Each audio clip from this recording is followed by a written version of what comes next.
Profe, acá no queremos, o no es mi intención por lo menos, establecer una disputa entre quién tiene más la razón, los de afuera, los de adentro.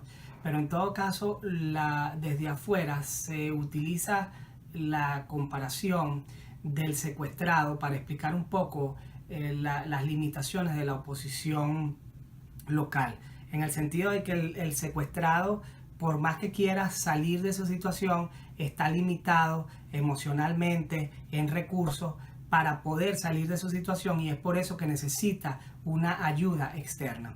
Y el segundo punto es que lo cierto es que al día de hoy la ruta electoral está cerrada hasta nuevo aviso. Entonces yo le pregunto, ¿qué deben hacer las élites democráticas en el corto plazo? ¿Esperar lo electoral únicamente o explorar otras alternativas extraelectorales, un poco siguiendo la tradición de los políticos venezolanos, concretamente de las generaciones del 28 y del 36? Muy buenas las preguntas, ¿no? La oposición interna está secuestrada y entonces necesita la ayuda internacional. Nosotros no podemos salir de esta situación sin la ayuda internacional. Yo creo que está sumamente claro. Este es un gobierno ya autoritario con una vocación totalitaria importante, controla todos los poderes públicos, controla la mayoría de las gobernaciones, está apoyado por no solamente por la corporación militar, que hasta ahora no ha tenido descontentos y tensiones, pero no se le ha visto una división importante. Es el principal sostén del régimen, pero no es el único. Todos los cuerpos de seguridad que se han creado en este momento, que están armados, los colectivos, las milicias, el SEBIN, todas estas policías que existen, eso indudablemente ante una oposición desarmada y que busca una salida democrática, yo estoy convencida de que nosotros no podemos salir sin ayuda internacional de esta situación. Pero la ayuda internacional tiene que ser en coordinación con la dirección nacional. O sea, no puede ser que se tome, creo que no resultaría, y creo que hasta ahora eso no se ha logrado, que cristalice una coordinación entre los actores de la comunidad internacional con los actores nacionales. Creo que la comunidad internacional se ha ido cohesionando y se ha hecho un poco más coherente, aunque ahora hay algunos cambios importantes por los cambios de gobierno en algunos países, como en México y como en España.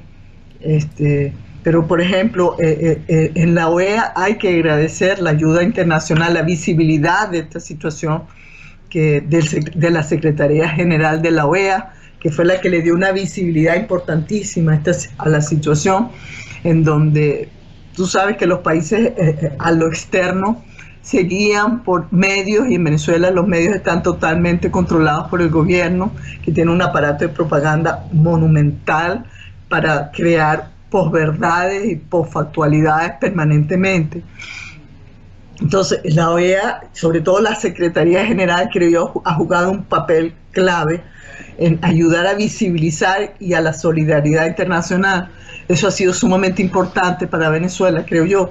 Creo que ha sido sumamente importante el Grupo de Lima también, que ha comenzado a tratar de articular una respuesta latinoamericana a la situación venezolana, y ahora en puertas pues de esta diáspora y de esta masiva salida de miles, de cientos de miles de venezolanos en medio del hambre y de todo tipo de necesidad. Creo que han sido importantes las sanciones que la Unión Europea y el gobierno de los Estados Unidos han impuesto sobre el gobierno de Maduro como forma de presión. Yo creo que todas esas cosas son importantes. Creo que la comunidad internacional quizás pueda hacer algunas más, sobre todo la comunidad latinoamericana, que ha sido muy tímida en su respuesta, porque teme que es porque tiene toda, en América Latina hay esta cosa de la soberanía nacional que teme pues que si se sobrepasa con Venezuela, entonces ese intervencionismo le puede caer a él en el futuro. Bueno, allá hay temores, hay paranoias que tienen que ver con la tradición histórica de las relaciones de América Latina con los poderes hegemónicos en el mundo. Pero en todo caso creo que todavía se pueden hacer algunas cosas más, pero pienso que la decisión final va a aparecer cuando esa presión logre articularse con una estrategia interna. Porque, yo no logro visualizar que en un territorio como el venezolano, con una costa como la venezolana, con una población de 30 millones como la venezolana, le vayan a hacer una invasión como le hicieron a Noriega en Panamá. Eso es imposible, eso no tiene viabilidad, eso tiene un costo, eso no tiene ningún sentido. Y creo que los Estados Unidos sabe, además por su experiencia en el Caribe, que no son escasísimas las posibilidades de que pueda tener éxito. Entonces, y no está planteado, lo han dicho las autoridades de los Estados Unidos, con la salvedad quizás del presidente Trump, que a veces dice unas cosas como ambiguas allí y dice que eso no está descartado. Pero hasta la fecha, las fuentes indican que con toda razón el gobierno de los Estados Unidos no tiene planteado ni ningún otro gobierno, afortunadamente, pienso yo. Pero sí es sumamente importante que se produzca, que se mantenga esa tensión, esa solidaridad, esas reuniones, esa visibilización, denuncia de la constante violación de los derechos humanos y de la ruptura de cualquier estado de la desprotección, pues la vulnerabilidad en la que estamos viviendo los venezolanos, que no tenemos hoy en día, no tenemos derechos humanos básicos. El derecho a la vida prácticamente no nos la puede, ya no nos la garantiza el Estado. La segunda pregunta,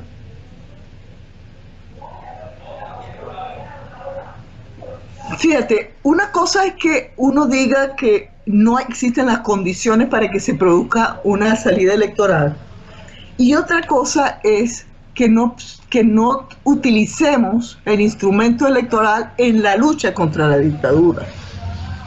Ese es un instrumento de lucha que tenemos que siempre que tener, porque la salida pacífica siempre va a implicar unas elecciones. No sabemos si inmediatas, si podemos arrebatarle a la dictadura las condiciones para ir a unas elecciones, o si primero tiene que ver la caída de la dictadura y después vamos a ir a elecciones. Pero lo cierto es que las elecciones siempre van a estar ahí, y es un mecanismo que tenemos que utilizar permanentemente. Exigir esas condiciones, llamar cuando los partidos así lo consideren conveniente, porque además el mecanismo electoral en Venezuela fue muy socializado como el instrumento por antonomasia de la democracia, de la participación del ciudadano. Y a los venezolanos les gusta votar. A los venezolanos les cuesta mucho no salir a votar.